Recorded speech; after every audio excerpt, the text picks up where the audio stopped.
கோவை மாநகருக்கு பெரிய ஒரு அடையாளம் அப்படின்னு சொல்லிட்டு நியூஸில் பார்த்தோம்னா முதலமைச்சர் அவர்கள் திறந்து வச்சிருக்காங்க செம்மொழி பூங்கா அப்படின்னு சொல்லிட்டு 210 கோடியோ என்னமோ செலவுங்கிறாங்க. அதே கோவை மண்டலத்தை சேர்ந்த பாராளுமன்ற தொகுதியை சேர்ந்த பல்லடம் குப்பை கொட்டுறதுக்கு இடம் இல்லைன்னு சொல்லிட்டு விளை நிலத்துக்கு பக்கத்துல குப்பையை கொட்டியாகணும் அப்படின்னு திருப்பூர் மாநகராட்சி நிக்குது.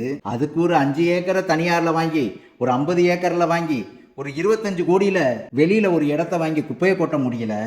தமிழை வளர்க்குறோம்னு சொல்லிட்டு தமிழ் மக்களின் விவசாயத்தை அவங்களுடைய பாரம்பரியம் இன்னைக்கு திருப்பூர் மார்க்கெட்டுக்கு 50% காய்கறி வரக்கூடிய பகுதியில் இன்னைக்கு குப்பையை கொட்டுற போராட்டங்கள், குப்பையை தடுக்கக்கூடிய போராட்டங்கள் ஒரு மாச காலமா நடக்குது. நேத்துல இருந்து கன்னியூவா அங்கே அமர்ந்து இன்னும் நகராமல் போராட்டங்கள் நடத்திக்கிட்டு இருக்காங்க. ஆனா திருப்பூர் மேயர் அவர்கள் இவர்களை பார்க்காம முதலமைச்சரை பார்க்கறதுக்கு கோயம்புத்தூர் போயிருக்காங்க. இத்தனை கோடி ரூபாயில் பிரம்மாண்டமான கட்டிடம் தேவையா அல்லது நம்மளது கழிவு குப்பைகளை கொட்டக்கூடிய இடம் தேவையா அப்படிங்கிறத தமிழக அரசு சிந்திக்கும்னு நினைக்கிறேன். ஆனால் உண்மையிலே இதை பார்க்கும் பொழுது தமிழ் வாழ்க தமிழர்கள் சாக அப்படிங்கிற நிலைமையில இருக்குமோ அப்படிங்கிற கேள்விக்குறியா இருக்கு.